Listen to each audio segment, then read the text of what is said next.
Assalamualaikum warahmatullahi wabarakatuh. Salam jumpa. Di sesi ini kita akan membahas mengenai online advertisement. Ada beberapa topik yang menarik di online advertisement. Yang pertama adalah kita coba untuk memahami mengenai perilaku dari konsumen itu terlebih dahulu. Terus kemudian akan kita lanjutkan dengan apa itu online advertisement, termasuk di dalamnya ada search engine optimization. Terus kemudian kita lanjutkan dengan mobile advertisement dan kita akhiri dengan membahas kira-kira tantangan manajerial yang bisa terjadi di online advertisement itu apa saja. Saya tidak akan mendiskusikan semua poin yang ada di dalam PowerPoint ini, akan tapi untuk detail-detailnya silakan kalian baca di bukunya. Beberapa hal yang akan saya diskusikan tadi sudah saya ceritakan. Pertama kita akan membahas sedikit mengenai perilaku konsumen, ya. Jadi, perilaku konsumen online itu bisa dijelaskan dengan satu model keperilakuan, di mana model keperilakuan ini kalau kita lihat secara detail, itu bisa kita cek di sini. Model keperilakuan di sini berbasis suatu sikap. Jadi di sini adanya satu sikap di mana sikap itu akan mempengaruhi intensi atau niat kita. Jadi misalnya kita eh, diberi satu atau ada beberapa faktor yang akan mempengaruhi sikap kita. Misalnya di sini contohnya adalah faktor awareness gitu ya. Jadi apakah kita mengetahui atau suatu produk atau tidak gitu ya. Jadi kalau misalnya kita mengetahui satu produk itu mungkin ada banyak sekali faktor yang akan mempengaruhi produk tersebut. Contohnya di sini adalah variabel mengenai e-commerce system itu sendiri. Misalnya secara teknis itu saya ingin bertransaksi di sebuah situs e-commerce. Saya akan melihat apakah situs e-commerce ini itu menawarkan berbagai kemudahan. Nah, ini yang akan meningkatkan awareness saya.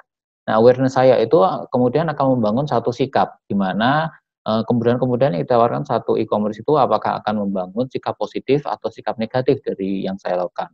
Misalnya kalau saya buka satu e-commerce tertentu gitu ya, terus kemudian ternyata e-commerce-nya ini terlalu banyak meskipun banyak kemudahan tapi prosesnya terlalu sulit misalnya atau istilahnya kompleks sehingga kemudian sikap saya menjadi negatif atau kemudahan dan sangat simple sehingga saya sikapnya menjadi positif. Nah, sikap itu akan mempengaruhi intensi saya. Jadi saya punya niat. Saya punya niat untuk membeli atau sikap karena saya sudah punya sikap positif, saya tidak pakai niat tapi langsung saya beli dan itu juga akan mempengaruhi juga mengenai, loyalty yang saya miliki terhadap, situs e-commerce yang baru saja saya datangi misalnya seperti itu.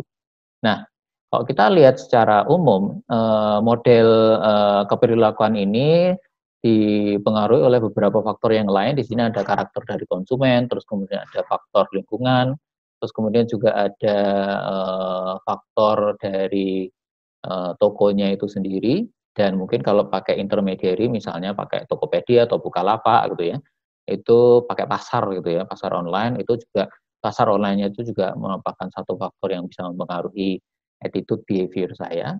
Terus kemudian selain itu juga produk yang akan saya beli atau jasa-jasa yang akan saya pakai dan terakhir tadi yang sudah kita bahas sedikit mengenai sistem dari e-commerce itu sendiri. Nah, ini akan mempengaruhi tadi awareness saya akan, sistem e-commerce atau produk atau dan lain sebagainya, yang mana itu akan membangun sikap saya terhadap, sistem e-commerce itu sendiri.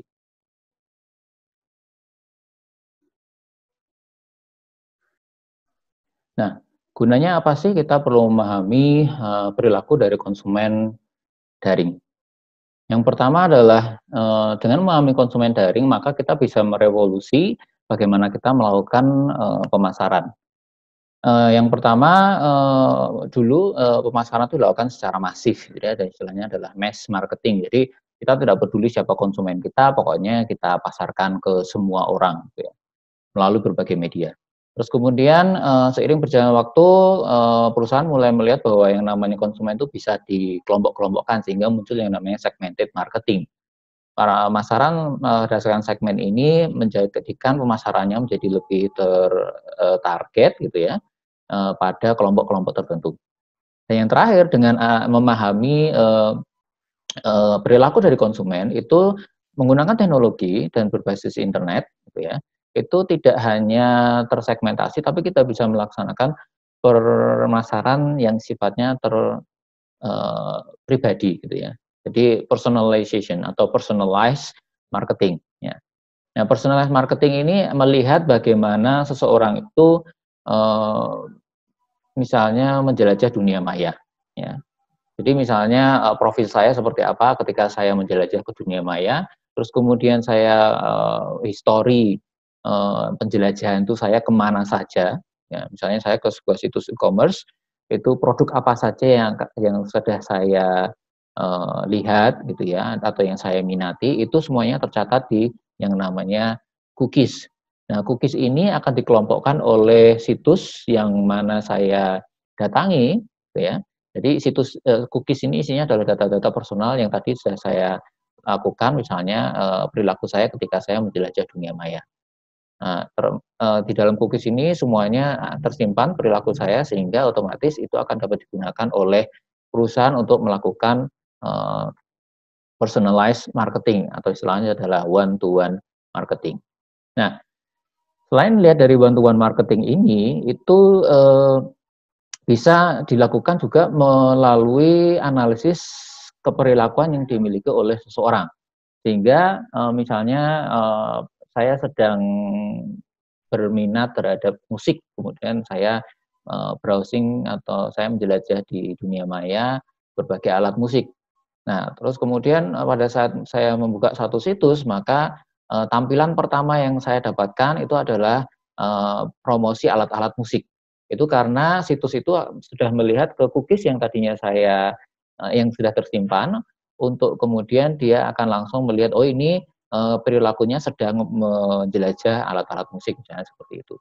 Nah, selain itu juga behavioral marketing ini juga bisa digabungkan dengan yang istilahnya adalah collaborative filtering. Collaborative filtering ini adalah satu model promosi di mana atau model pemasaran di mana ketika saya membuka tadi berbagai alat situs, dia akan memberikan rekomendasi, bukan promosi, tapi dalam bentuk rekomendasi.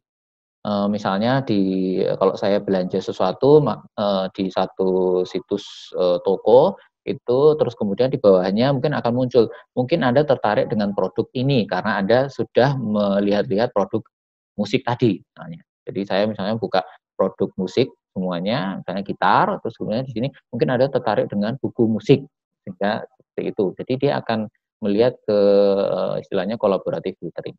Nah, selain collaborative filtering, ada juga berbagai macam metode filtering yang lain yang bisa dibaca secara detail di buku. Ya, tapi kira-kira seperti itu akan merevolusi bagaimana internet marketing itu bisa melihat ke perilaku konsumennya ketika dia sedang ada di dunia maya. Nah, dari manakah perusahaan bisa mendapatkan data-data atas personalized marketing atau perilaku konsumen ini? Salah satunya adalah dengan cara melakukan riset pasar. Kalau riset pasar tradisional biasanya kita akan melakukan survei, langsung datang ke konsumen untuk melakukan survei, terus kemudian juga mungkin melihat ke barang-barang di supermarket yang terjual gitu ya. Selain itu juga biasanya perusahaan juga akan mengundang konsumen atau pelanggan untuk melakukan focus group discussion gitu ya, di tradisional. Nah, kan tapi karena perilaku yang ditangkap adalah perilaku konsumen daring, maka otomatis pengumpulan datanya juga menggunakan pengumpulan data berbasis daring ya. Nah, misalnya contohnya adalah dengan melakukan survei tapi menggunakan laman-laman internet, sehingga kita bisa banyak melihat adanya web based survey. Selain web based survey, kita juga bisa melihat ke tadi misalnya kalau kita bicara mengenai perilaku konsumen ketika dia menjelajah, contohnya misalnya kita bisa melihat ke cookies gitu ya. Terus kemudian selain cookies, kita juga bisa melihat ke log transaksi yang terjadi. Jadi misalnya kalau kita pernah bahas di mata kuliah sebelumnya yaitu STI. yaitu di mana Gojek itu ketika pelanggan Gojek melakukan transaksi misalnya beli makanan melalui menu GoFood gitu ya, maka semua perilaku konsumen dia beli makanan apa aja di jam berapa aja itu kemudian diagregasi datanya sehingga dia akan mendapatkan pada jam segini menu yang populer apa, sehingga terus kemudian Gojek tim bisnis intelligence-nya mungkin akan membuat satu promo di jam-jam tertentu untuk makanan jenis itu promo, yaitu misalnya di jam-jam non populer misalnya. Sehingga mendapatkan makanan-makanan jenis tertentu tadi bisa lebih populer di jam-jam yang selain jam-jam yang memang sudah populer. Nah, contohnya seperti itu. Selain itu juga kita bisa melakukan penggalian data yang ada di internet. Selain penggalian data yang ada di internet itu memiliki basis data yang sangat besar, misalnya ada di big data. Semestinya di pertemuan sebelumnya kalian sudah membahas mengenai social commerce, di mana salah satunya adalah kita bisa melakukan penggalian data yang ada di sosial media untuk melihat apa sih yang sedang trending, terus kemudian saat ini yang viral apa saja, itu bisa menjadi salah satu sumber data yang dipakai untuk melakukan market-based research. Nah, yang jadi masalah adalah di dalam pelaksanaan market-based research ini, bagaimana perusahaan itu bisa mengatasi permasalahan terutama berkaitan dengan hak pribadi dari konsumen ini tadi. Misalnya sebagai contoh tadi kita bicara mengenai cookies, tidak semua situs itu dengan sengaja akan bertanya apakah Anda diminta untuk mengaktifkan cookies atau tidak, sehingga mereka secara otomatis akan langsung mencatat transaksi yang ada di perilaku konsumen yang sedang melakukan penjelajahan di dunia maya. Ya, ada beberapa website yang memang meminta konsumen untuk atau memberikan konsen kepada konsumen bahwa kita ini akan menerima cookies misalnya seperti itu. Nah, ini menjadi satu masalah yang cukup pelik bagi perusahaan karena perusahaan harus memastikan bahwa ketika dia mengumpulkan data itu tidak melanggar privasi dari konsumen. Jadi paling tidak konsumen itu harus paham. Nah, salah satu strategi yang dilakukan oleh perusahaan adalah memasukkan berbagai item-item atau hal-hal tertentu yang berkaitan dengan pemasaran atau pengambilan data konsumen pribadi itu ke dalam terms and condition, di mana konsumen biasanya tidak mau baca. Ya, salah satunya seperti itu. Tentu saja ini sebagai salah satu tindakan preventif yang dilakukan oleh si perusahaan e-commerce supaya tidak ada tuntutan dari konsumen, salah satunya. Ya. Nah, beberapa inovasi yang dilakukan adalah dengan memanfaatkan Internet of Things, sehingga di dalam Internet of Things itu perusahaan itu bisa membaca data-data konsumen seiring konsumen bekerja atau melakukan kegiatan sehari-hari. Sebagai contoh misalnya penggunaan smartwatch ataupun smartphone, di mana ketika saya sehari-hari menggunakan alat-alat yang terhubung langsung ke dunia maya, itu mulai dari misalnya aktivitas saya di mana, kemana, ngapain, itu semuanya akan terbaca. Nah, data-data ini karena kita sudah terikat dengan aplikasi tertentu, di mana aplikasi itu juga bisa memanfaatkan data-data pribadi kita, maka data-data ini bisa dipakai oleh perusahaan yang sama untuk kemudian memberikan berbagai macam pemasaran atau metode pemasaran. Yang kemarin mungkin baru heboh itu misalnya kita kebetulan menggunakan Zoom itu. Ketika kita sedang menggunakan Zoom, terus kemudian nanti ada perusahaan yang mungkin bekerja sama dengan Zoom, itu nanti akan memberikan berbagai promosi. Selain itu, WhatsApp milik Facebook, ketika kita membahas sesuatu di WhatsApp, ketika kita pindah ke Facebook, ternyata di situ juga sudah ada promosi-promosi berkaitan dengan yang kita bahas di WhatsApp. Ya. Nah, berikutnya kita akan membahas mengenai macam-macam pemasaran yang bisa dilakukan secara online. Yang pertama adalah pemasaran menggunakan atau pemasaran melalui dunia maya atau web advertising. Nah, ketika kita bicara mengenai pemasaran melalui dunia maya, itu kita pasti akan melihat ke semua aktivitas yang kita lakukan di dunia maya melalui web browser biasanya atau melalui email, ya, sehingga berbagai macam pemasaran bisa terjadi di situ. Kemudian yang kedua itu adalah pemasaran yang sedikit lebih dekat dengan kita, yaitu pemasaran mobile. Jadinya pemasaran itu menyasar secara individu masing-masing personel yang menggunakan ponsel pintar. Ya. Nah, sebelumnya kita akan melihat terlebih dahulu mengenai siklus dari pemasaran itu sendiri. Untuk memahami bagaimana perusahaan bisa menciptakan atau mendesain satu strategi pemasaran yang bagus, terutama untuk dunia maya. Nah, yang pertama dilakukan oleh perusahaan itu adalah melakukan need assessment. Jadi, mengapa sih perusahaan perlu beriklan? Untuk kemudian dilanjutkan dengan melakukan perencanaan, ya. Dalam perencanaan ini perusahaan berusaha menjawab kenapa dia harus melakukan pemasaran. Misalnya, kenapa melakukan pemasaran, karena misalnya katakanlah, tadi kalau kita bicara mengenai produk yang ada di GoFood tadi misalnya karena memang di situ kurang laku, ya. Kemudian, planning-nya adalah untuk menjawab, kurang laku tadi sehingga, aksinya adalah oke berarti kita harus mencoba atau meningkatkan penjualan produk tertentu tadi yang di jam-jam tertentu tidak laku. Terus kemudian berikutnya kita cek, kira-kira target yang akan dicapai untuk pemasaran ini siapa saja? Apakah semua, pengguna GoFood atau hanya orang-orang tertentu pengguna GoFood atau mungkin seorang individu yang, juga pengguna dari GoFood tersebut, ya. Nah, setelah kita memahami kira-kira siapa target pemasaran kita, baru kemudian kita tentukan metodenya apa. Jadi kalau, semua, pengguna GoFood, maka metodenya kalau tadi misalnya strateginya adalah dengan memberikan promosi, diskon misalnya untuk makanan tertentu di jam-jam yang, tidak populer misalnya. Kalau ini terjadi, maka otomatis, berarti, pemasarannya adalah untuk semua pengguna GoFood, sehingga mass marketing misalnya seperti itu, ya.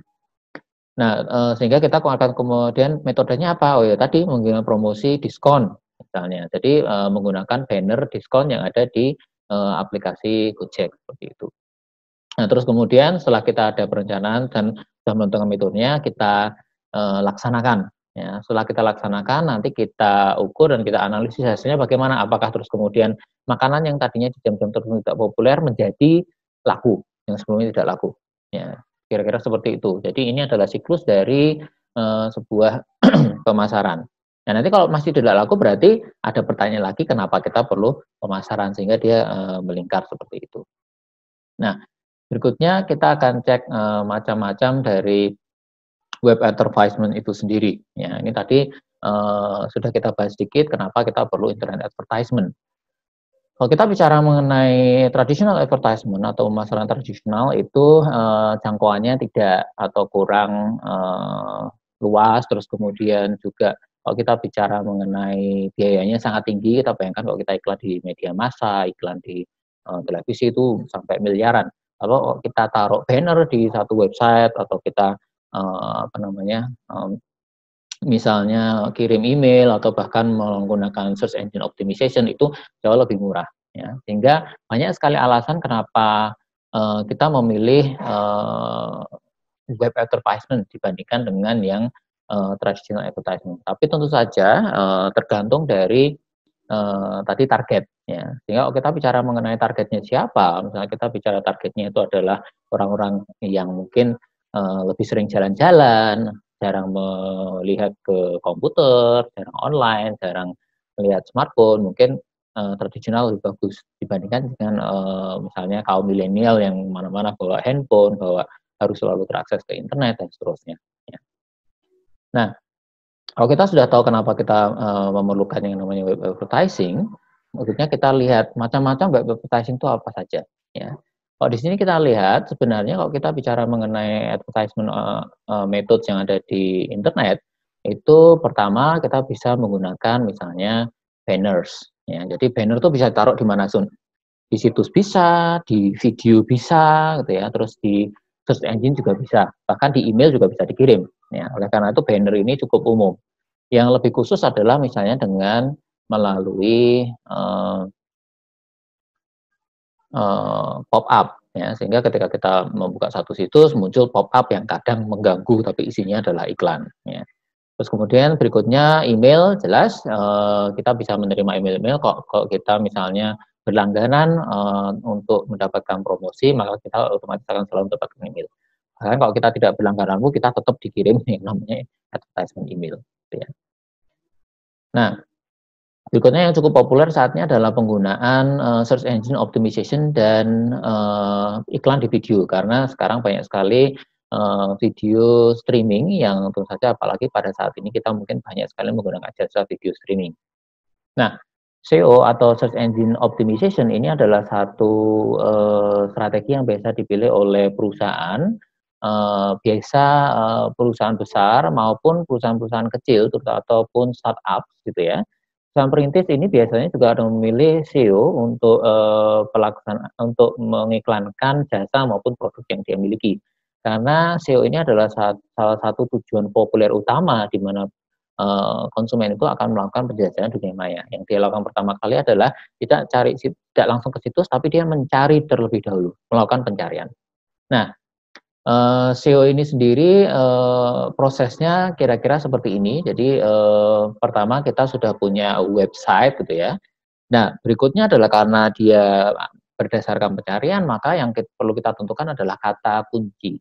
Nah, kalau kita lihat misalnya SEO yang cukup, terkenal di dunia yaitu Google gitu ya. Google punya search engine, di mana search engine-nya ini adalah merupakan search engine yang paling terkenal di dunia. Nah, ketika kita memanfaatkan, search engine Google ini untuk, memasarkan produk-produk kita, maka kata-kata kunci yang akan kita pilih ini akan menentukan misalnya ada orang mencari kata kunci tertentu, maka nanti situs kita yang pertama kali muncul di search engine tersebut.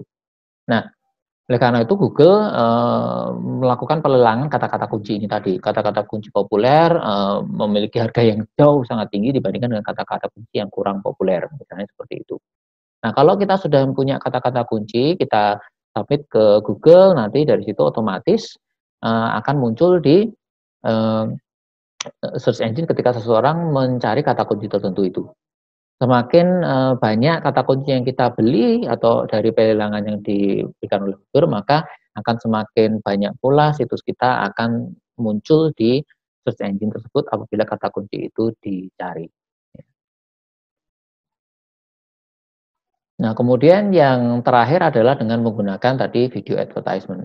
Karena sekarang, kalau kita, bicara mengenai pemasaran online, salah satunya adalah video streaming, ya, sehingga sekarang banyak sekali pembuat-pembuat konten atau endorser yang mungkin dia, membuat video, terus kemudian dia-upload ke salah satu, situs streaming video untuk kemudian, dari situ dia akan mendapatkan, pemasukan dari iklan. Nah, pengiklannya itu tentu saja akan menghubungi, pemilik, situs streaming tersebut, misalnya Google punya YouTube, gitu ya. Nah, apabila ini terjadi, maka ada banyak sekali metode yang bisa dilakukan oleh Google. Jadi mulai dari videonya itu nanti ada banner, ada, link, terus kemudian bahkan muncul dalam bentuk iklan, penyela, jadi kayak iklan di TV gitu ya. Lagi nonton YouTube terus tiba-tiba nongol iklan, terus kita harus menunggu iklannya selesai, seperti itu, ya. Selain, melalui video, sekarang, pengembangan dari video ini sendiri adalah menggunakan interaktif, advertisement melalui, game ya. Jadi gamification dari pemasaran. Nah, jadi banyak sekali game online yang bisa kita akses di dunia maya, di mana game online itu juga menyediakan banyak sekali, iklan-iklan, ya. Jadi kalau kita bisa ngeklik banner yang ada di game atau mungkin kalau kita memerlukan sesuatu produk yang ada di game, kita perlu mengklik iklan tertentu akan mendapatkan produk gratis dari game tersebut. Nah, berikutnya yang kedua adalah mobile advertising. Nah, kalau zaman dulu yang namanya mobile advertising ini memang sangat berbeda dengan yang namanya online advertising itu sendiri. Karena kalau dulu, kita akan mendapatkan mobile advertising melalui SMS misalnya, berdasarkan bisa juga lokasi, bisa dalam bentuk mass marketing, bisa juga ketika kita ada di lokasi tertentu, maka, merchant yang bekerja sama dengan, vendor telekomunikasi yang kita pakai, itu akan, memberikan notifikasi. Kemudian kita akan tahu bahwa, oh, misalnya kita sedang ada di satu mall tertentu, di situ ada beberapa, merchant-nya yang kerjasama dengan vendor telekomunikasi kita, maka kita akan mendapatkan SMS-SMS promosi dari toko, di mana pada saat itu kita berada. Jadi kita bisa memanfaatkan, lokasi kita untuk melakukan itu. Selain itu juga, yang namanya mobile itu kita, bisa mendapatkan berbagai macam, advertising yang sifatnya itu sangat pribadi. Karena kalau kita bicara mengenai alat-alat, mobile atau, mobile device kita, itu selalu kita bawa kemana mana, personel kita sendiri. Nah, yang jadi masalah adalah pada saat ini itu akan sangat sulit sekali untuk kita membedakan antara mobile advertising dan online advertising. Karena, kemampuan dari, alat mobile kita itu sudah sama persis dengan, online advertisement. Sehingga bahkan lebih, tadi kita bicara mengenai aplikasi Gojek gitu ya. Nah, kita bicara bicara aplikasi Gojek ini terinstall dan sudah terpersonalisasi di dalam, smartphone kita, sehingga otomatis akun kita itu sudah tersimpan di situ. Kita tidak perlu login tiap saat, tapi begitu kita buka aplikasi, otomatis aplikasi itu akan mengenali bahwa itu kita. Dan data-data kita, kemana aja kita berada, kita pesan apa aja, itu juga bisa ditangkap oleh aplikasi yang sama. Nah, apabila ini terjadi, maka, Gojek akan tahu perilaku kita melalui, eee, alat-alat, personal kita mobile ini tadi. Nah, ini artinya apa? Tadi misalnya ada search engine optimization, terus kemudian ada, banner, dan lain-lain yang dimiliki oleh, online advertisement, itu juga bisa diterapkan di dalam mobile advertisement saat ini. Sehingga, untuk saat ini mungkin agak sulit untuk membedakan antara yang mana yang online advertisement, yang mana yang mobile advertisement. Karena dua-duanya bisa dilakukan secara online. Meskipun secara nyata, kalau kita bandingkan antara online advertisement dan mobile advertisement itu lebih personal yang mobile advertisement. Data-data yang bisa diterima oleh para pemilik aplikasi itu juga, sangat personal ketika kita melihat perilaku konsumen yang ada di mobile device dibandingkan kalau kita melihat di, misalnya laptop atau komputer, misalnya seperti itu.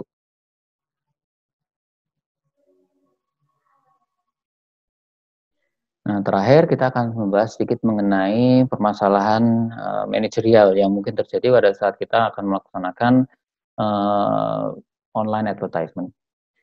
Nah, permasalahan-permasalahan itu bisa muncul, di setiap tahap, siklus, pemasaran yang tadi sudah kita bahas di awal.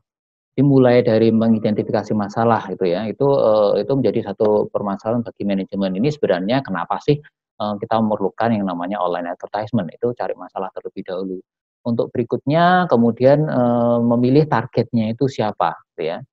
Tentu saja, kenapa ini jadi masalah, karena sekarang bebas kita mau milih target, mau mass marketing bisa, mau segmented bisa, yang personalize bisa. Jika melihat dari perilaku konsumen itu sendiri, mau digolongkan bisa, bahkan mau personal, orang tertentu yang mungkin berbeda dengan berbagai macam orang, itu juga bisa. Oleh karena ini jadi satu permasalahan yang perlu dibutuhkan oleh manajemen. Selain itu juga, setelah menentukan target, kita juga menentukan metodenya bagaimana. Berbagai macam metode dan bahkan channel yang bisa dilakukan untuk melaksanakan, advertisement ini. Nah, sekarang yang lagi populer adalah social, media advertisement. Jadi sekarang mungkin banyak orang beriklan menggunakan Facebook, menggunakan Instagram, dan lain sebagainya. Tentu saja ini nanti mungkin akan berubah di, semantik, web atau Web 3.0, itu akan mungkin sedikit berubah karena, sudah sangat personal, maka ketika kita akan melakukan suatu kegiatan pribadi, mungkin kita akan muncul yang namanya advertisement itu di smartphone kita secara otomatis, seperti itu. Nah, banyaknya channel ini tadi juga menjadi masalah, bagi manajemen untuk memilihnya. Nah, kemudian, selain itu juga implementasinya.